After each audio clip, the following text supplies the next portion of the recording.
السلام علیکم پیارے بچوں، امید ہے کہ آپ اللہ کے فضل و کرم سے سب ٹھیک ہوں گے۔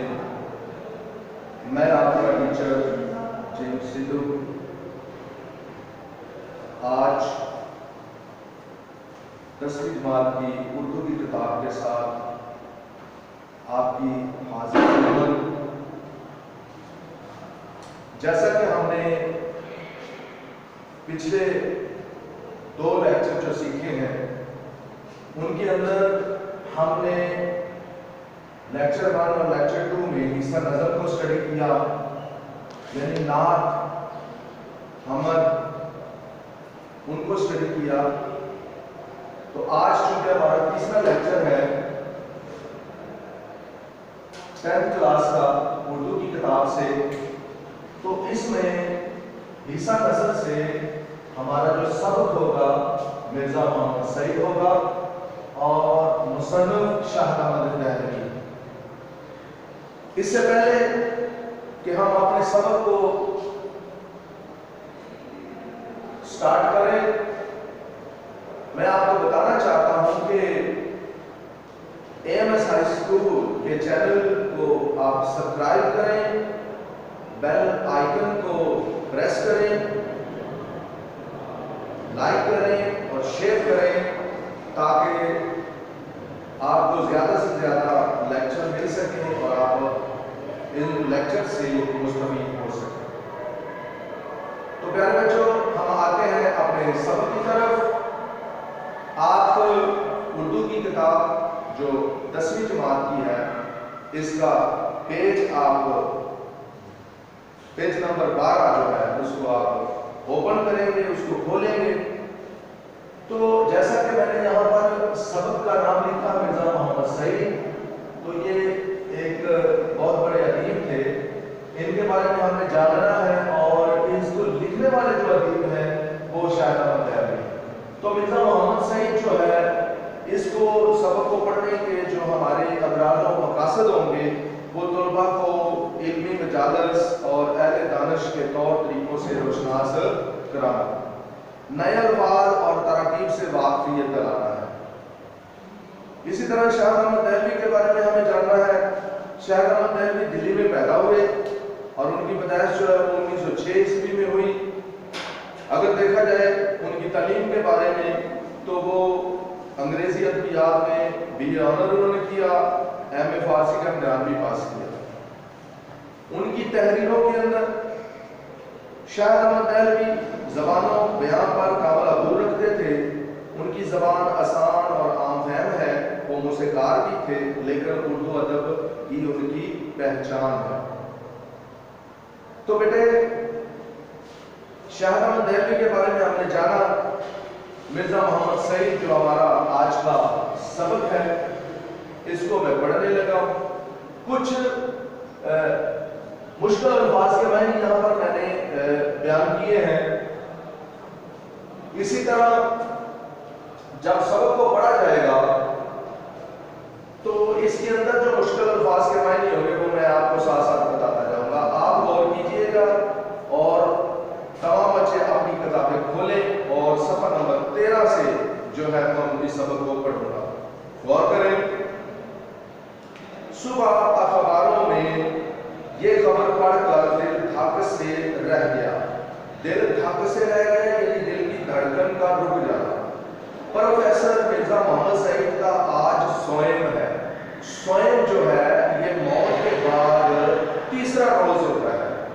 خاموش زندگی، خاموش موت۔ مرزا صاحب کی علالت مزاج، علالت کہتے ہیں مرض کو، بیماری کو، یا مرض المواد یا پھر موت کا مرض، مر جانا کی اطلاع خبر کو کہتے ہیں۔ اس سے پہلے کہیں سے نہیں ملی۔ حال یہ کہ پرسوں کو ریلت فرما ہے، ریلت سے مراد ہے موت، فوت، اور ان کے سینکڑوں دوستوں اور قدردانوں کو اس سانحہ ارتحال کی خبر تک نہ ہو۔ سانحہ ارتحال کا مطلب ہے موت کا واقعہ ہو جانا۔ افسوس، اتنا بڑا صاحب کمال ہم میں سے اٹھ جائے اور اس کی سنونی حمد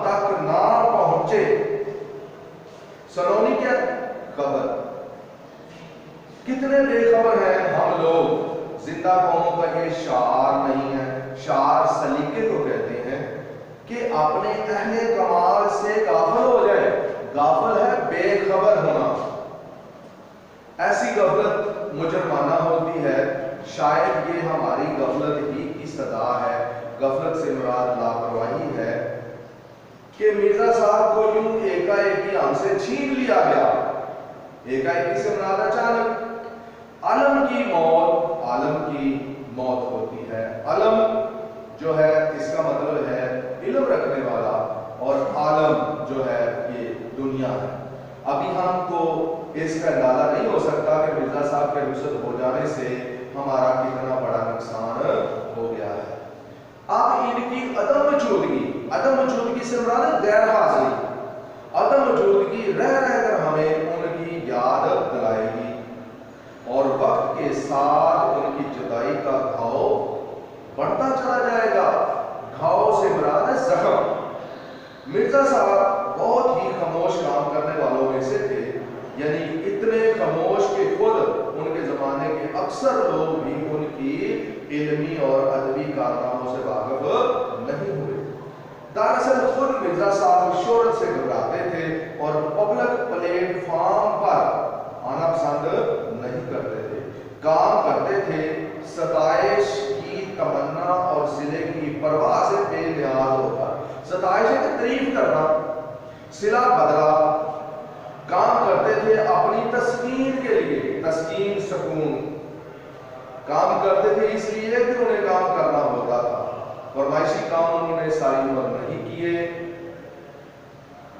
انہوں نے اب سے 55 سال پہلے سر عبد القادر کے رسالے محضر میں مضامین لکھے، مگر شیخ صاحب کی فرمائش پر نہیں، بلکہ جب خود ان کا جی لکھنے کو چاہا. مرزا صاحب کسی کو خوش کرنے کے لیے نہیں لکھتے تھے. مرزا صاحب پیسے کے لیے بھی نہیں لکھتے تھے. پیسے کی تو انہوں نے کبھی پرواہ نہیں کی، بلکہ پیسے کے ذکر پر وہ چڑھ جاتے تھے اور انہیں منانا مشکل ہو جاتا تھا. لاہور کے اکثر پبلشروں نے مرزا صاحب سے کتابیں لکھوانی چاہیں اور بڑی بڑی رقمیں پیش کی، مگر مرزا صاحب نے انہیں ایک لفظ بھی لکھ کر نہیں دیا. اور جب اپنا پہلا ناول یاسمین لکھا تو اپنے ایک شاگرد پبلشر کو بے مزد دے دیا.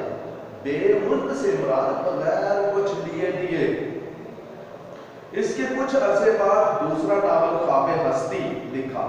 اسے بھی بغیر کچھ لیے دیے چھپوا دیا.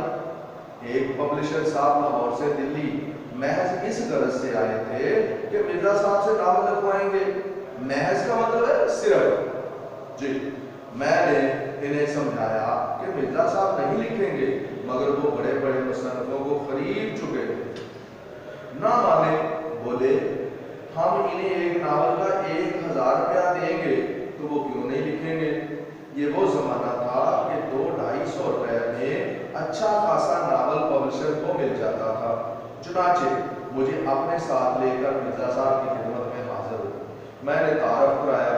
مرزا صاحب کا ماتھا ٹھنکا سے مراد ہے دماغ میں کوئی بات آ جانا، پہلے سے آگاہی ہو جانا. پبلشر صاحب نے چھوٹتے ہی ناول لکھنے کی فرمائش کی. مرزا صاحب بڑے ٹھنڈے مزاج کے آدمی تھے. بولے آپ میرے ناول کے 5000 دے دیں گے، 10,000 دے دیں گے. مجھے یہ منظور نہیں ہے کہ جو کام کر رہا ہوں اسے چھوڑ کر آپ کے لیے ناول لکھوں. 5-10,000 کی بات سن کر پبلشر صاحب کی سیدھی گونگ ہو گئی. بولتی بند ہو جانا، حیران ہو جانا، اور 2-4 منٹ پہلے بدل کر رخصت چاہیے. مرزا صاحب اس زمانے میں اپنی مرکزہ کتاب مذہب اور باطنیت لکھ رہے تھے، جسے مکمل ہونے کے بعد ان کے دوست پروفیسر تاجور نجیب آبادی ان سے لے گئے اور لاہور سے وہ کتاب شائع ہوئی. مرزا صاحب کا صرف یہی ایک علمی کارنامہ ہے، مگر ایسا کارنامہ کہ اردو کی اگر 100 عمدہ کتابیں چھانٹی جائیں تو ان میں مذہب اور باطنیت کو ضرور شریک کرنا پڑے گا. مرزا صاحب دلی کے شرفا کے